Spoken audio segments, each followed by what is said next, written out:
I found out I didn't matter because of a beach photo. Not a phone call, not a fight. A beach photo. It was almost midnight. My apartment was quiet except for the low hum of the refrigerator. I had just turned 32 that day. I wasn't asking for balloons or some dramatic surprise. Just a call, a text, something. Nothing came. Then I opened Instagram. There he was, my father, standing in front of turquoise water, arms slung around my younger brother. Big grin, sunglasses.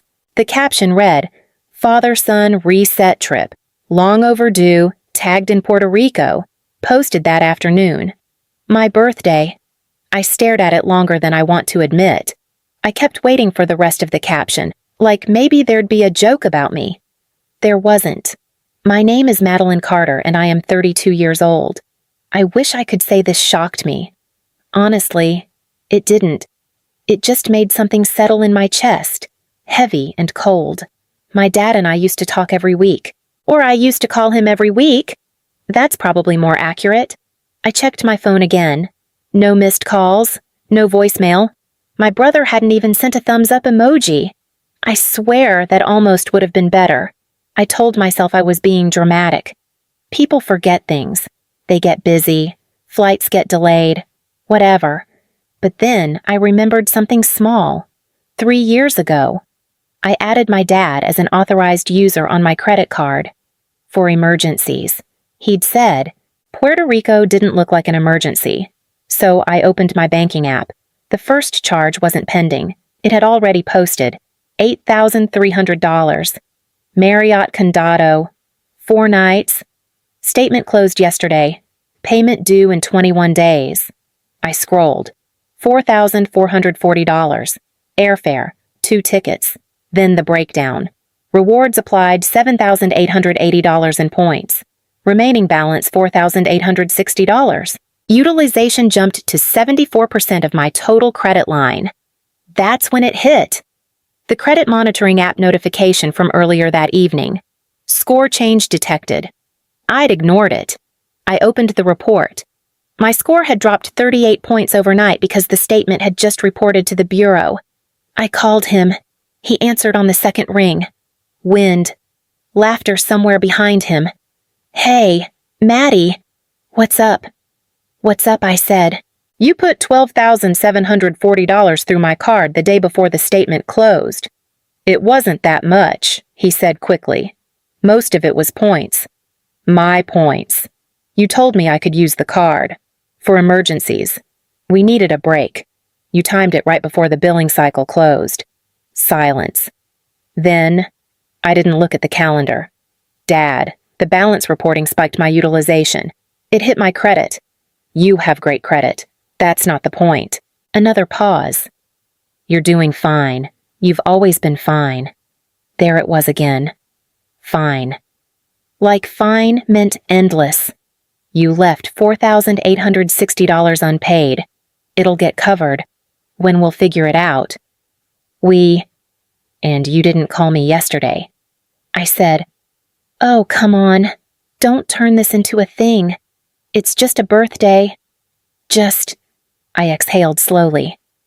I'm removing you as an authorized user. You wouldn't. I just did. The wind stopped on his end. You're overreacting. Maybe. I still hit confirm. It didn't really take 15 minutes. That was just the part where I stopped hesitating. Removing him as an authorized user was instant. Paying off the $4,860 came straight out of my savings. It hurt more than I expected. That account wasn't extra. It was my buffer. Then I opened the mobile plan. 5 lines under my name. Mine, Dad's, Ethan's. 2 device payments still attached. 18 months left on both contracts. I clicked on Dad's line first. Transfer of liability option available. He could move it to his own account if he qualified. Credit check required? I called customer support. If I cancel outright, I asked. You'd be responsible for the remaining device balances and early termination. The rep said, That totals $1,950. I swallowed. Can I suspend service? Yes, but only temporarily. I didn't want temporary. I initiated transfer requests instead. They'd have 48 hours to accept and open their own accounts. If they didn't, the lines would shut off automatically. That felt cleaner. Still expensive. Still final. My phone buzzed almost immediately. Ethan, why did I just get a carrier email? Dad, what are you doing? I'm separating accounts, I texted back. You're punishing us. Dad wrote, No. I replied, I'm untangling. The 3 dots appeared. Disappeared. For the first time, everything financial on my screen had only my name attached to it. He called again, this time on FaceTime. I answered. The screen filled with bright blue water behind him. Ethan leaned into frame, sunburned, grinning like nothing was wrong. Dad started first. What are you doing? I fixed my accounts. You shut off our phones. I shut off lines under my name. Ethan rolled his eyes. This is insane. Maddie, it was a trip. It was my birthday. Dad sighed. Like I'd disappointed him. Don't make this about that. It is about that. No, it's about you being dramatic. The word dramatic always hits different when it comes from a man who never forgets his own birthday. You charged $12,740. I said. You left $4,860 unpaid. I told you, we'll handle it. When soon?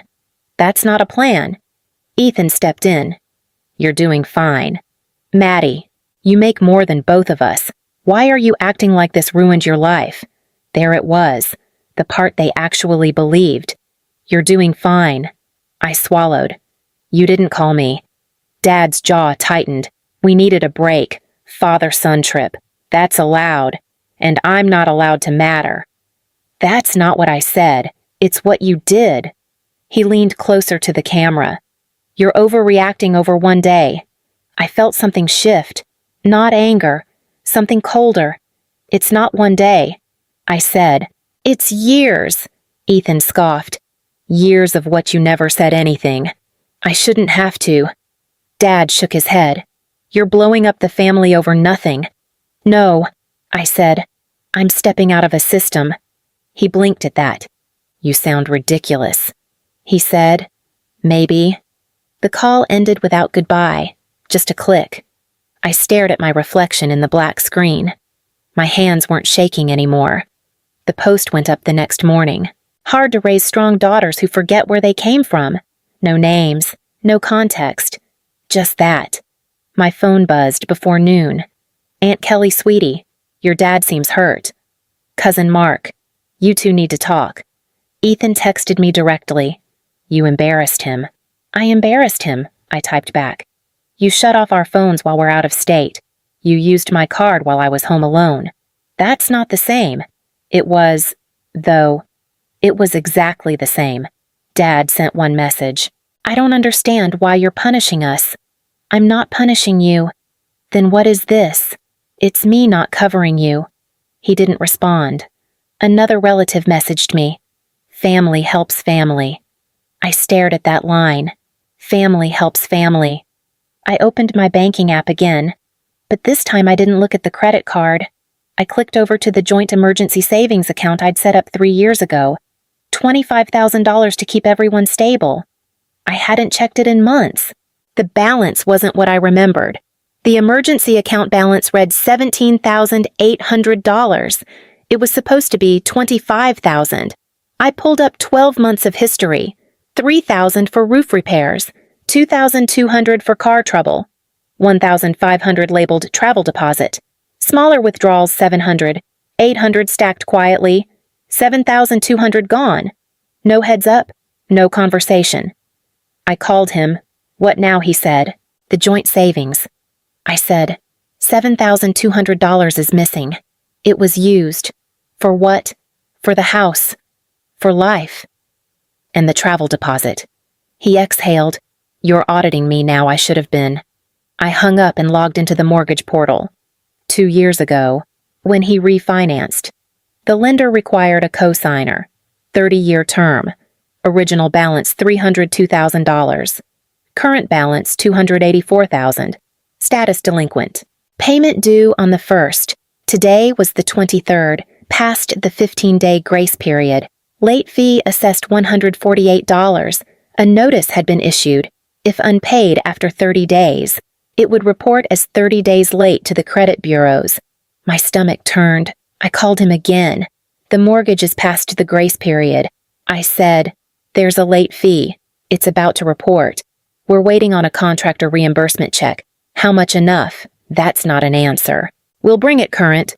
When before it hits your credit, it already will if it crosses 30 days. Silence. You wouldn't let it go that far, he said. You wouldn't damage your own score. There it was. Not concern, calculation. I'm not wiring money. I said, you're on the note. I know. You're willing to risk it. You already did. I transferred the remaining $17,800 out of the joint account into my personal savings. I left a small buffer for automatic drafts already scheduled. Then I removed myself from online access so I couldn't keep watching. The confirmation email arrived. For the first time, this wasn't abstract. This was credit reports, late notices, and a house with my name legally tied to it. The letter came 3 days later. 3 pages, blue ink. His handwriting slanted like he was trying to stay calm. I'm sorry if you felt left out. That was the first line. If I felt... I sat at the kitchen table, the paper rough under my fingers. We never meant for this to escalate. Escalate. Like, this was a disagreement about dinner plans. He wrote that money had been tight, that stress makes people careless, that families shouldn't turn on each other. Then the line that almost made me laugh. We forgive you for how this spiraled. Forgive me. I called him. He answered like he'd been waiting. Did you get it? He asked. I did. Well, you're forgiving me. You shut down accounts. You embarrassed us. I embarrassed you by not paying. That's not what I said. It is. He went quiet for a second. Then, softer. You're tearing this family apart. No, I said. I'm stepping out of a version that only worked for you. You don't mean that. I do. My voice didn't shake. I folded the letter once. Twice. He was still talking when I ended the call. I didn't rip the pages. I didn't cry. I just put the envelope in a drawer and started looking up jobs in Denver. I didn't wake up and decide to leave. I'd been thinking about it for weeks, after the mortgage notice. I called a realtor. The market in my building was still strong. 2 units had sold in under a month. We listed on a Tuesday. By the second weekend, I had 2 offers. One was cash, slightly under asking but clean. No inspection contingency. 30-day close. I took it. Dad found out because the lender mailed a verification letter to the condo address. You're selling? He said when he called. Yes.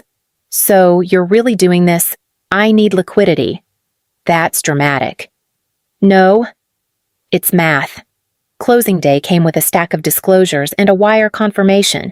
After paying off the remaining balance and fees, I walked away with enough to rent in Denver for a year and keep a reserve in case the mortgage reported late. I didn't tell them my move date. When he called again, I answered. Are you moving to punish us? I'm moving because I can't keep stabilizing you. You're running. I'm reducing exposure. Ethan texted later. So that's it. No. I wrote. It's boundaries. I packed what fit in my car. The rest went into storage. 1,600 miles gave me time to think about worst-case scenarios. 30-day delinquency. 45. Legal notices. Halfway through Kansas. He called. If this report's late, it hits you too. I know. He waited. I didn't offer a rescue plan. When I crossed into Colorado, I turned off my location sharing. It wasn't random. The mortgage hit 30 days late before he called. I saw it on my credit report first. A single mark. My score dropped again. Not catastrophic, but real. He wired the past due amount the same week. Late fee included. The account showed current. That's when my phone lit up. I almost let it ring out. I answered. I should have handled it sooner, he said. His voice sounded older. Quieter. The bank wouldn't approve another extension. They told me I was close to triggering a default notice. I didn't respond right away. I kept thinking you'd step in. He admitted. You always did. That was the problem. I said. I know. A pause. When the lender said you wouldn't be able to refinance off the note because of the late mark, that's when it hit me. I was putting your future on the line. That felt different, specific, not vague regret. I stopped seeing you as my daughter. He said, I saw you as backup. I'm not backup. I said, I know that now. Silence settled between us. Not easy, not hostile, just heavy. I brought the loan current. He continued, I set up automatic payments from my account only. No more access to yours. That's good. I'm not asking you to fix anything. He said, I just don't want this to be the last version of us. It won't be, I said, but it won't look the same either. I understand. A year later, on my 33rd birthday, he texted at 8 in the morning. Happy birthday. Maddie, I'm proud of you. No follow-up, no request. Just that. Here's what I know now. Boundaries cost something. Sometimes it's comfort. Sometimes it's a temporary hit to your credit. Sometimes it's silence. But if you keep absorbing impact so no one else feels it, you eventually disappear. I texted back. Thank you. Dad, we're not repaired. We're recalibrated.